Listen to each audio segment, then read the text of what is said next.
put a similar process in place where they could stop and frisk people looking for guns. Crime went down 21%. They have to have some sort of suspicion. It can't just be like, hey, you over there. Yeah, but that's the rub. The suspicion is the guy's wearing a hoodie, so they shake him down. Well, I'm going to get to that. So the cops like it, right? Because crime is down, and generally, you know, the residents like it because crime is down. But the Civil Liberties Union doesn't like it because they say people are being racially profiled. People who don't live in New York City should know this. 8,263 weapons were seized in the stop and frisk program last year alone. 8,000 illegal weapons. Right. 8,000. It's only 365 days in the year. The flip side of that coin is, of all of the people who were stopped and frisked, 88% were doing nothing wrong. But that 12% is a big number. Right. It's a big number. It depends on what group you fall into. Because if you're 88% and the cops stop you and frisk you and you don't have a gun and you walk away saying, what country am I living in? Look at it this way. If they didn't have the program, 8,263 weapons would be on the street. I get that. So did the ends justify the means? That's the question.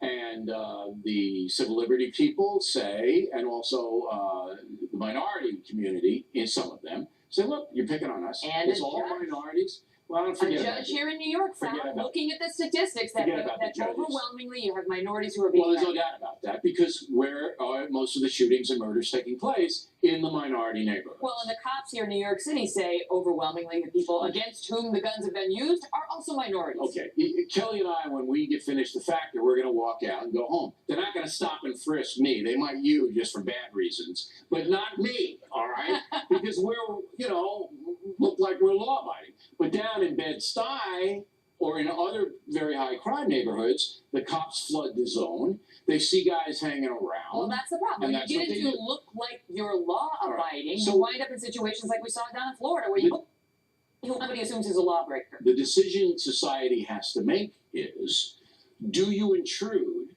on poor people's rights for safety reasons? Right, because it doesn't have to be poor people. Do you allow what's happening in Chicago, where you have a free fire zone with children being gunned down in the streets? And remember, Chicago is the strongest handgun law in the country.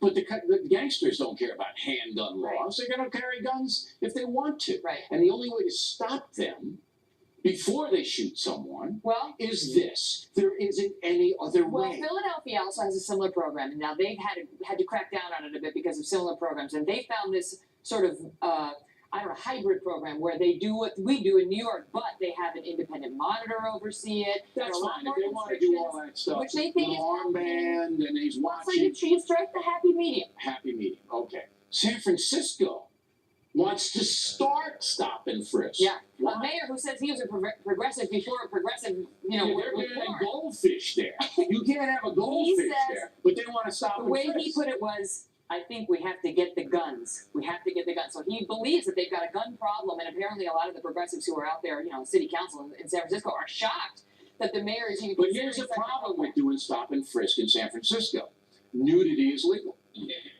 Then you wouldn't have grounds. You have to, and listen, I want in an evening program. In an evening program. Yeah. But I have to say, normally the only way you can do the pat-down search is if there is a suspicious bulge. That's true. All right, Megyn Kelly, everybody, you heard it. Very good analysis. We're laughing. It's a serious issue, but you gotta laugh about some of this stuff. On deck, the Great American News Quiz, the funniest people in America, Miss Kelly won them. And the factor tip of the day. This evening, the tip may save your life. Back in a moment.